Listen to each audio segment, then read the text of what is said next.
Well, last week was Easter Sunday, and what a glorious Easter Sunday it was. We had 175 in person in worship here in the fellowship hall and outside, and we had 21 folks join in membership, and there are more on the way that couldn't be here Sunday, so we'll be welcoming others as well. And we focused on the resurrection of Jesus Christ and the Great Commission from Matthew's Gospel, and recognizing that all that Jesus was about and his entire purpose on earth was to go to the cross and to give of himself and to take on our sins so that we might be freed from those, to live a life that shares that gospel with others. And so the first thing he does with his disciples is to, in Matthew's gospel, is to give what we have termed the Great Commission, to go and to make disciples of all lives, baptizing them in the name of the Father and the Son and the Holy Spirit, teaching them to obey all that I have commanded. That sounds great, doesn't it? Especially the first part, make disciples and baptize them. Teaching them to obey all I've commanded. Obeying commands is sometimes hard for us, especially as kids, trying to obey your parents when you want to do something that they don't want you to do. But that doesn't just stay with childhood. We all tend to do things that we probably shouldn't do, say things we probably shouldn't say, think things we probably shouldn't think. And it is hard to obey the commands of God. And we live in a world where there's a resistance to that. People want to, they don't like that word obey, they don't like the word command, and they want to live lives the way that they want to live lives, and they shouldn't be hindered from doing that. And we live in a world where that's just kind of rampant, and it's becoming embraced and celebrated in a lot of ways. And so we find ourselves in this challenging culture in which we are calling ourselves Christians, and we're committing ourselves to following Christ, and we're trying to obey Christ's commands and his teachings, just as he told us to do, as well as make disciples. In other words, teach others what Jesus taught us and model that to others and invite them to follow as well. And that's a huge task. And we are not all that good at it. And so this morning I want to focus on a post-resurrection story from John's Gospel. In Matthew's Gospel that we looked at last week, Jesus meets up with them in Galilee, and we have the Great Commission. In John's Gospel, we see this different scene, and it's a beautiful scene, and it's so well crafted in terms of how John ties this together with Jesus's call on our lives and the whole story of Jesus and his disciples. So after the resurrection in John's Gospel, there's a first appearance of Jesus in the locked room up in Jerusalem. The disciples had scattered when Jesus was crucified. And then on Sunday morning, the women went to the tomb. They found it empty. They encountered Jesus, and Jesus told them to go tell the disciples, and so they go and tell the disciples, and they're marveling at the news. And then Jesus meets them there in that room, coming through a locked door somehow, and encounters them. And then there's the second appearance, which is sometime later, about 8 days later, I think, when Thomas now is joining, because he wasn't with them that first time.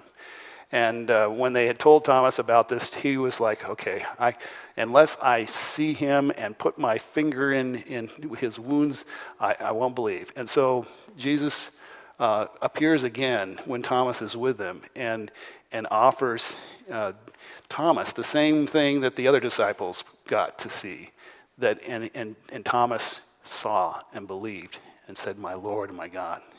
And so that was the second appearance. And then we have the third appearance here in John's Gospel in chapter 21.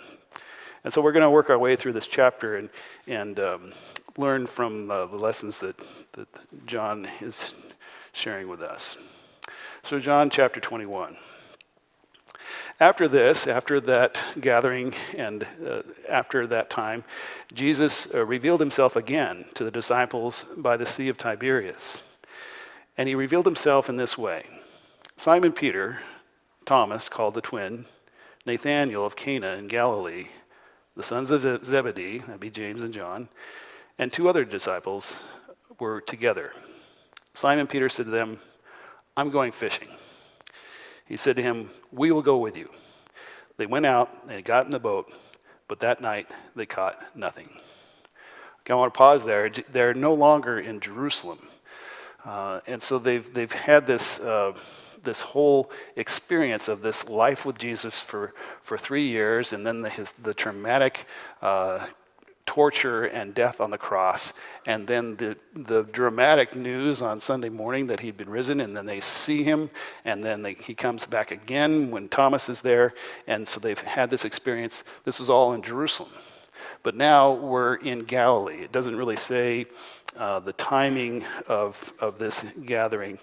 But so at some point between that last appearance and in this story, they decided to go back home.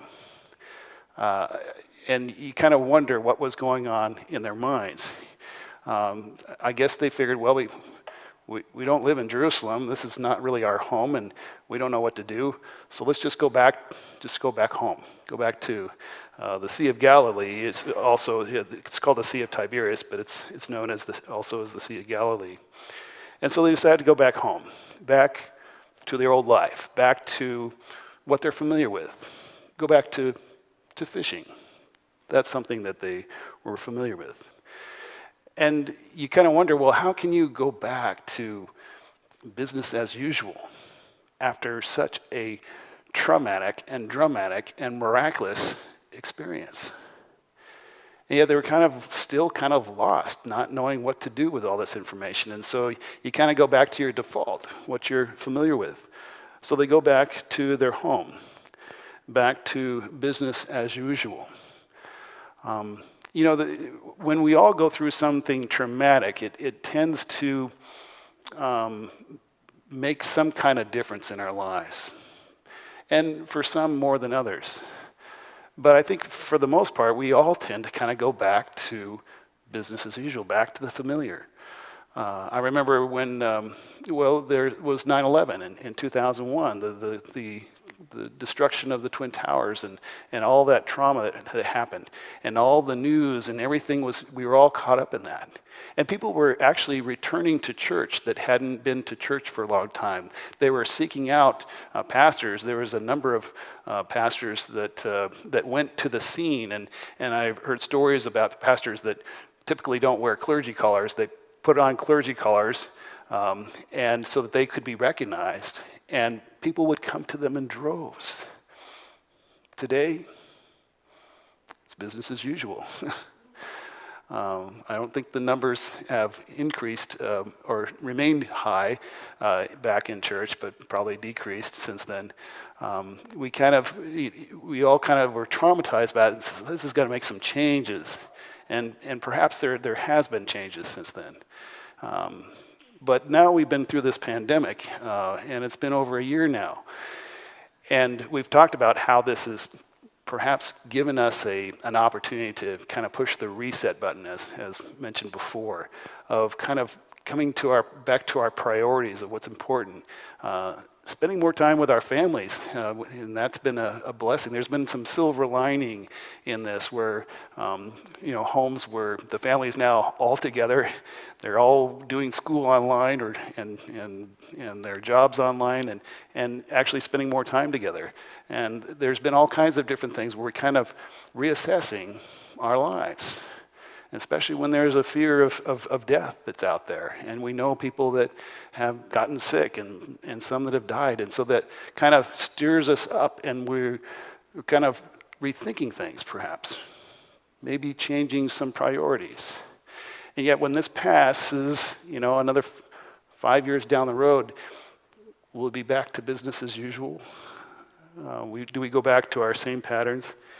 And that's what I think we need to be asking ourselves. In that Great Commission,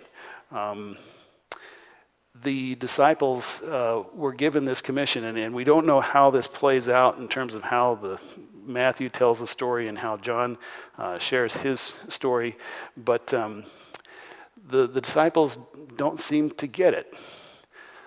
They're given this Great Commission, and then they just go back home, and they go back to fishing. And I think we all kind of are challenged by that. How many times have we heard the Great Commission in our lives? And how many times or how many disciples have we made? Or just how many times have we shared our faith with others?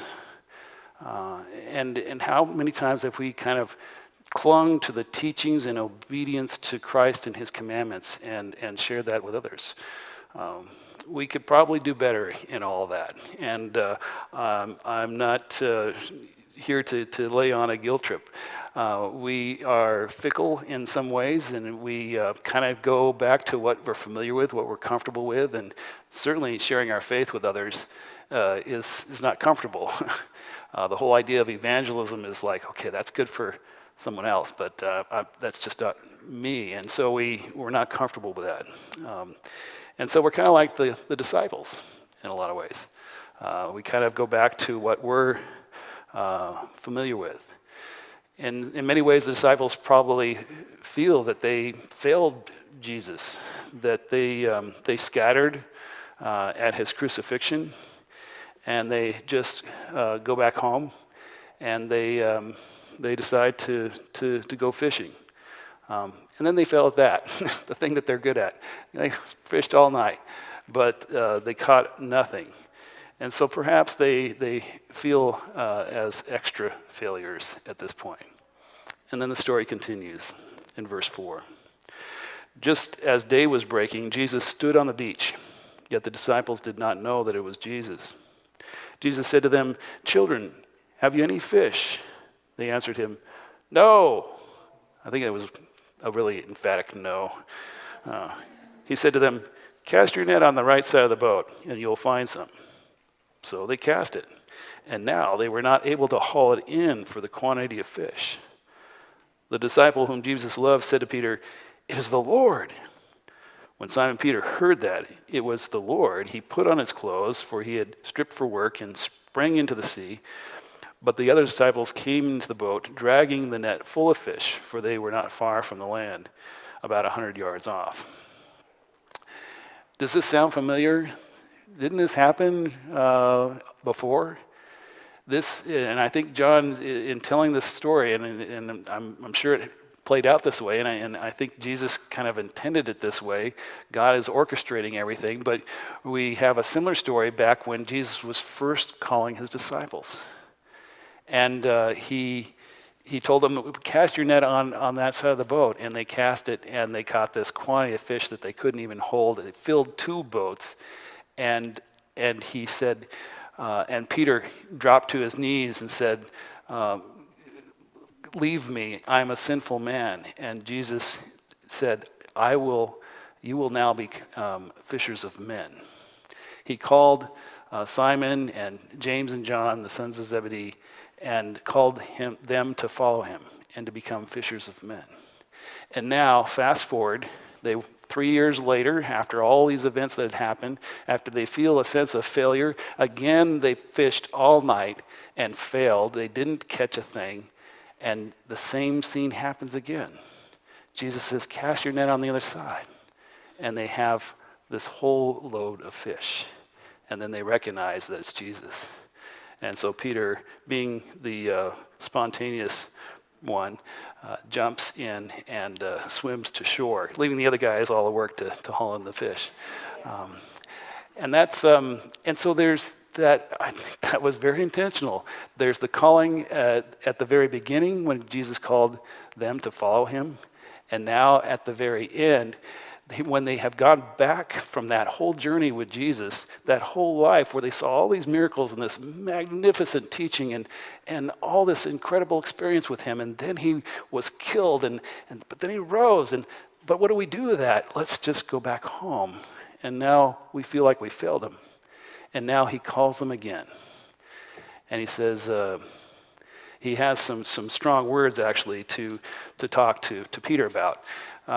When he calls him out, then Peter's probably thinking, uh-oh, because when he confronts him, as we go in this next passage, he says, Peter, son of John. It's kind of like a parent saying, using the whole name, Joseph, Samuel, Edison, and then you're in trouble. And perhaps that was what was going on.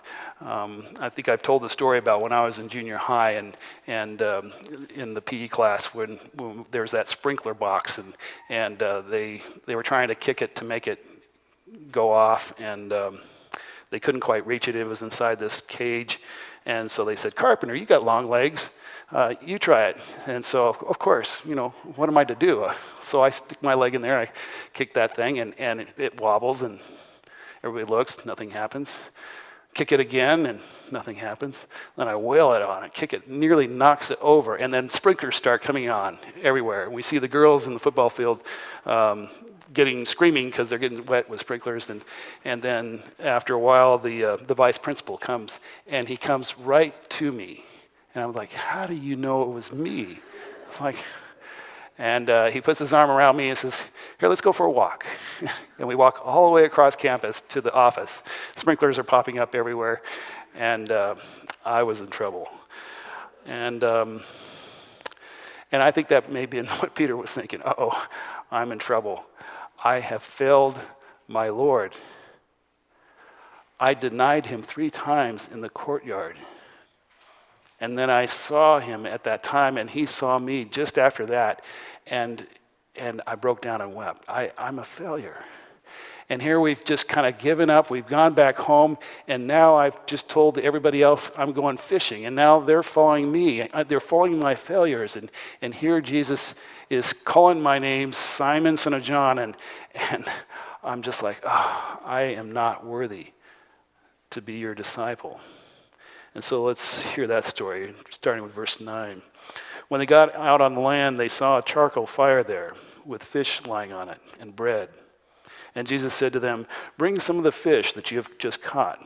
So Simon Peter went aboard and hauled the net ashore full of large fish, 153 of them, to be exact. And although there were so many, the net was not torn. Jesus said to them, come and have breakfast. Now, none of the disciples dared to ask him, who are you? They knew it was the Lord. Jesus came and took the bread and gave it to them, and so with the fish. This was now the 3rd time that Jesus was revealed to the disciples after he raised them from the dead. When they had finished breakfast, Jesus said to Simon Peter, Simon, son of John, do you love me more than these? He said to him, yes, Lord, you know that I love you. He said to him, feed my lambs. A second time he said to him, Simon, son of John, do you love me? He said to him, yes, Lord, you know that I love you. He said to him, tend my sheep. He said to him the 3rd time, Simon, son of John, do you love me? Peter was grieved because he said to him a 3rd time, do you love me? And he said to him, Lord, you know everything. You know that I love you. And Jesus said to him, feed my sheep. Truly, truly, I say to you, when you were young, you girded yourself and walked where you would, but when you are old, you will stretch out your hands, and another will gird you and carry you where you do not wish to go. This he said to show by what death he was to glorify God. And after this, he said to him, follow me. You see the other parallel in this scene? It's a parallel with the scene in the courtyard. There also was a charcoal fire, just as there is one that Jesus prepared on the beach. There, Peter denied Jesus 3 times. And here, Jesus asks him 3 times, "Do you love me?" and gives him the commission to feed my sheep. The disciples were typical human beings. They were fickle. They did not always understand. They did not always obey. They kind of would just go back to their default ways, business as usual. And Jesus reaches out and again offers to them a new life and says, "Follow me." And so just as we experienced that resurrection story on Easter Sunday, we are called to follow Jesus as well. That he has given us this great commission. He calls us to feed his sheep, tend his lambs, and we are called to live that out in this life around us, as challenging as that may be. For these folks that have stand and joined in worship in joining the church and becoming a church member, they're standing up and being counted. There's a risk involved in that, as there is for all of us when we stand firm in our faith and say, "This is the life that God's calling me to." It's actually the life that he's calling you to as well, and you may not know that. I think I mentioned last week about how we come across people who say, "Don't impose your values on me." And well, it's like then in other words, we want you to pose your values on me, because that's kind of what it boils down to. And the fact is that the values and the teachings and the commands that Jesus has given us are what leads to life. And so, yes, we do want to impose those. We want to promote those. We want to share those with others so that they can be freed from those sins and be united with Christ and live a life that's going to bless everyone. And that's our role in the society. And it's not a message that a lot of people want to hear, so we will get resistance. But Jesus tells us to follow me, make disciples, obey my teachings and commands, share the good news. And so we join with the disciples in that. And as Jesus gathered with those disciples again on the beach, we have the Last Supper, which we will remember as we gather before the table. But this might be called the last breakfast, because they were there on the beach. Jesus prepared this meal for them. And so we also recognize that, and we eat bread. Not fish in this particular setting, but Jesus feeds us, and he tells us to feed my sheep.